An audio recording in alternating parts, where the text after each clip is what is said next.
le 360 Nitro.tv pour la capsule à toute vitesse avec mon ami Martin Bélanger. Salut Martin! Salut! Martin, le gros soir ici à Cornwall, le Race for the Cure 150. Oui, c'est la 3e édition cette année. Encore 12 000 au gagnant, 500 pour partir. On est quand même satisfait jusqu'à date. On avait prévu environ une quarantaine de modifiés. On en a 38 d'inscrits. Les gars ont tenu pas mal leur parole. Il en manque quelques-uns, mais il est encore tôt, donc on va espérer que les gars se présentent. Sportman, on est vraiment satisfait du nombre de pilotes qu'on a. Là, on est entre 35-36 pour la série 358. Pas 358, mais la série Sportman, donc on peut pas demander mieux pour ce soir. Mais quand même, tu sais, Raymond, tout ça, on pense à l'avenir, on pense à voir ce qu'on pourrait faire de mieux, tu sais. Tu changer le format de l'événement ou, tu sais, on a des bons commanditaires qui sont avec cette course-là. Le commanditaire a déjà approché avec des idées pour 2020 aussi, donc on va voir ce que ça va donner. Tu sais, quand même, les dernières années, on a eu au-dessus de 40 modifiés. Ce soir, on a 38, 39 d'arrivée. On se tient toujours dans la même chose, mais tu sais, à 12 000 au gagnant, est-ce qu'on est trop tard dans l'année? Est-ce qu'on aurait dû le faire en juillet comme l'année passée? Beaucoup de questionnements.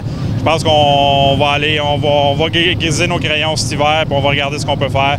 Peut-être arriver avec d'autres formats pour être capable d'attirer plus de pilotes, que même s'ils pensent que se qualifier ne sera pas accessible, mais peut-être faire autre chose que mettre un petit peu plus d'argent ou des choses comme ça que je pense qu'on va essayer de rendre l'événement spécial. Puis là, ce soir, on essaie quelque chose de nouveau avec deux classes. On va voir là que ça va se terminer. Je pense que les gens, on n'a pas entendu personne se plaindre non plus qu'on avait seulement 2 classes. On a quand même 80 voitures dans les prix, donc on peut pas vraiment se plaindre sur 2 classes. Là. Ce qui est important pour l'avenir aussi, parce que plus ça va, il y a beaucoup de pistes de course quand même. Il y a beaucoup de courses, on en a parlé quelques fois. Là, il peut y avoir plein de facteurs qui fait que la météo, le nombre de courses, fait que les pilotes, des fois, peuvent venir essouffler aussi. Oui, l'offre est là. On pense que ça va être le deuxième sujet, mais on vient de faire Orange County.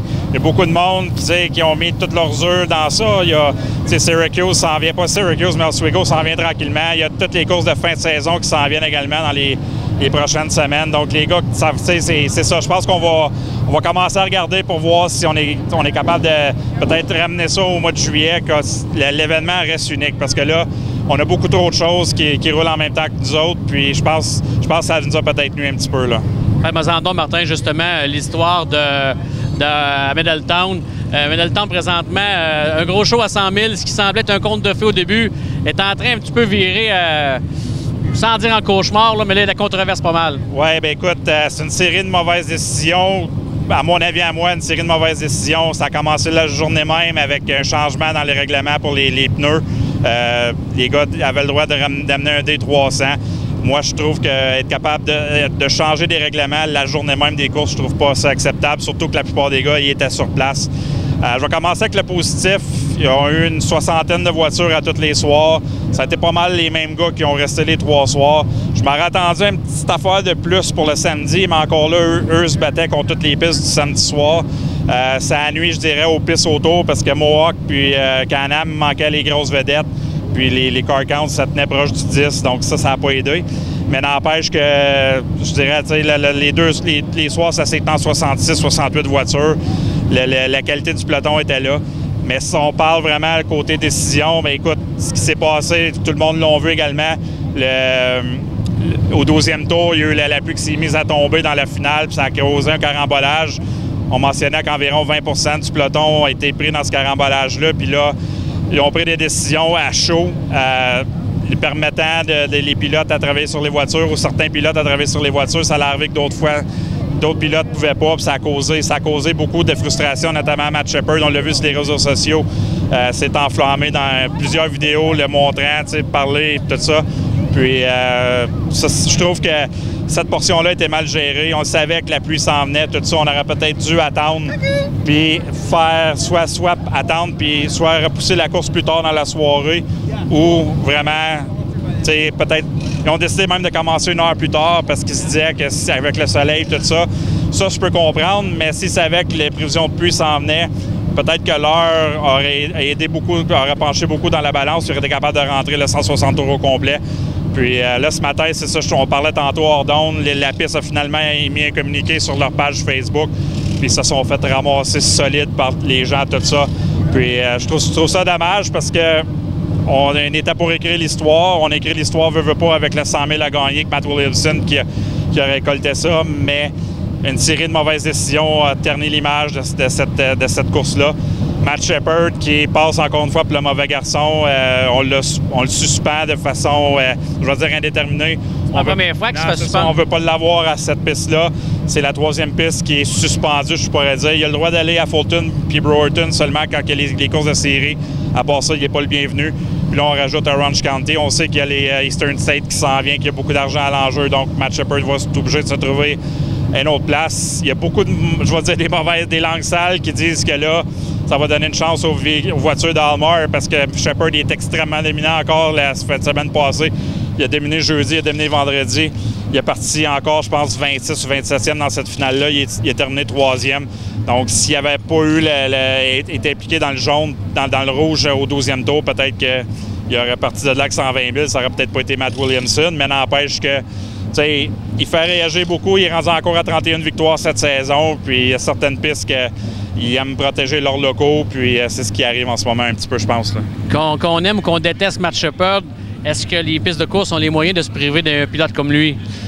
Honnêtement, je pense pas, parce qu'ici, c'est l'exemple parfait. On a eu, genre, les réseaux sociaux aussi, puis on a eu beaucoup de questions. Est-ce que Matt Shepard va être là? Est-ce que Matt Shepard va être là? Je pense pas que ça l'empêche les gens de venir, mais n'empêche que ça pourrait amener des gens supplémentaires de venir voir Matt Shepard. Ça n'a pas d'incidence sur le peloton, que Matt Shepard soit ici ou non. Les gars se sont présentés quand même, donc je pense qu'il y a certains pilotes qui veulent courir comme contre Matt Shepard, parce que Shepard en piste, c'est pas un gars qui est cochon. Le gars gagne.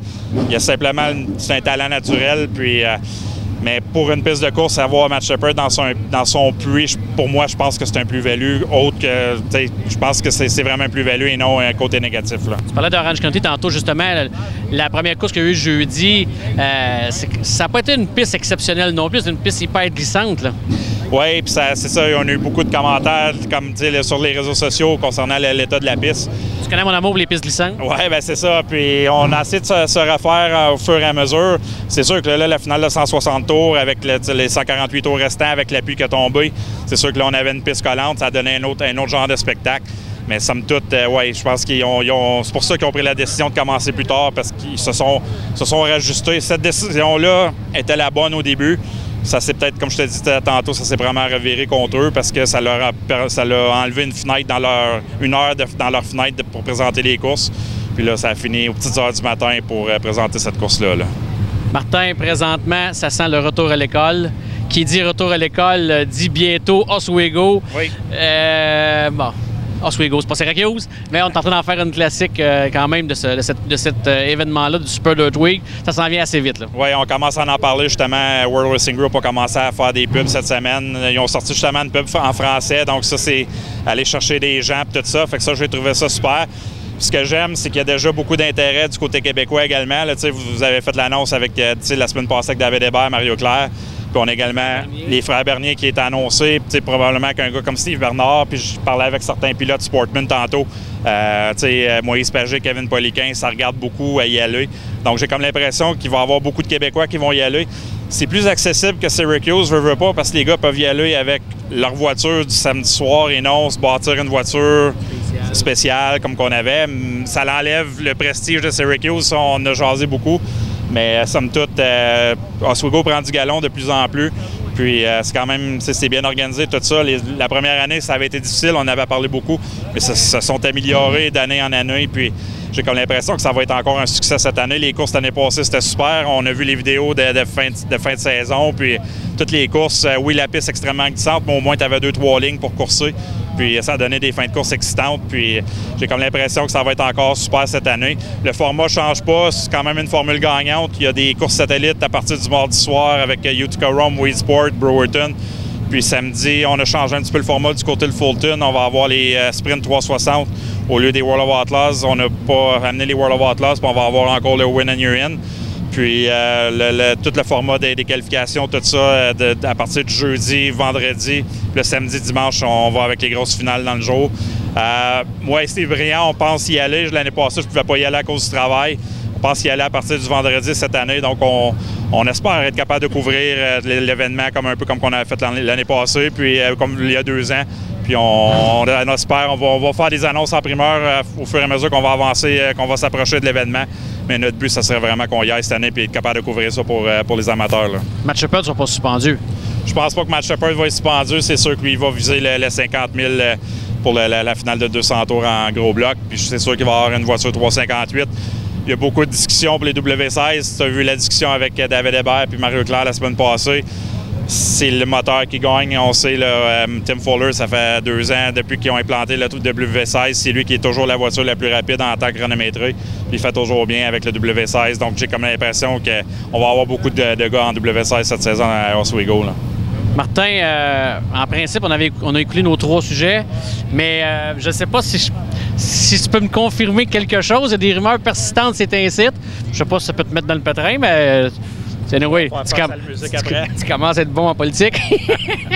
Martin, il y a une rumeur de plus en plus persistante à Cornwall ici que ça s'en viendra aux 2 semaines. C'est une rumeur qui moi, j'ai déjà parlé comme ça ici en disant que ça devrait venir aux 2 semaines, mais là, on dirait que on entend de plus en plus une rumeur persistante là-dessus.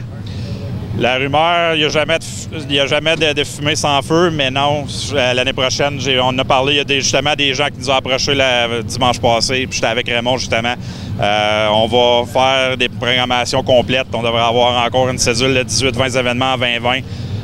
On regarde cependant à voir ce qu'on va faire pour la quantité de classes, tout ça. Ça va être déterminé, mais à suivre. Là. Mais pour l'instant, non, on garde la cédule.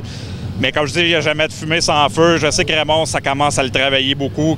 On va voir peut-être 2020, puis après ça, peut-être que les années à venir, ça va peut-être devenir justement aux 2 semaines qu'on va faire des événements spéciaux. Je pense qu'on a des bonnes données avec certains événements qu'on fait. Puis on va voir ce qu'on est capable de faire. Mais c'est d'attirer les différentes classes pour être capable de monter des programmes qui vont attirer des gens dans les estrades. Parce qu'on ne peut pas faire 6 programmes de Canadian Nationals parce qu'on va épurer, on risque de perdre des pilotes. Mais encore là, il y a tellement d'offres que je pense qu'on serait capable de bâtir une cédule qu'on serait capable d'aller attirer pas mal de gens. Là. Bon, ça répond à moitié à ma question. On va Non pour 2020, peut-être 2021. OK. Il serait temps que ça diminue le nombre de courses un peu partout même, puis ramener un peu plus d'événements abordables, spéciaux, mais c'est sûr, on ne peut pas tout avoir en même temps. Bien, je pense que pour nous ici, le dimanche soir, étant une piste dimanche, je sais que c'est dans l'idée à Joël, puis moi aussi je suis d'accord avec ça. Il faut faire partir les gens tôt d'ici le dimanche soir, puis il faut avoir cette réputation-là qui se bâtit, que justement que les gens vont se dire hey, il est 9h15, on part de Cornwall, on se retourne à la maison, on vient en heure raisonnable. Pour moi, je trouve ça inconcevable, des soirs qu'on finit il y a des événements qui peuvent arriver, mais des soirs qu'on finisse à 11h minuit un dimanche soir, je trouve ça inconcevable parce qu'on perd des gens, on perd les amateurs justement du Québec qui ont 2 heures de route. Moi-même, j'ai 1h30 de route à faire pour retourner à la maison. Je trouve ça dommage, mais quand on est d'être capable de terminer à 9h, 9h15, 9h30, ça serait l'idéal à tous les dimanches. Effectivement, puis avec une piste collante un petit peu, pas trop, mais tu sais qu'un petit peu, ça serait merveilleux. Bien, les 2 dernières semaines, je vais te dire, je pense qu'on a eu des bons commentaires. Ce soir, ça risque d'être un petit peu plus glissant avec la quantité de voitures, la quantité de tours, mais je pense que depuis une couple de semaines, ça va mieux. On est rendu au mois d'août aussi. Mais en principe, elle est toujours belle, la piste. C'est juste que... Bon, elle est trop glissante. Mais c'est vrai que depuis 2-3 semaines, elle est excellente. C'est vraiment 2 lignes de course. Dimanche passé, c'était excellent en plus comme spectacle. Mais de temps en temps, il faut que je te titille un petit peu, Martin. Oui. Hey, merci, Martin. Bon show pour ce soir. Fait que vous m'avez la capsule à toute vitesse sur 360nitro.tv. Tu ne veux pas manquer ça.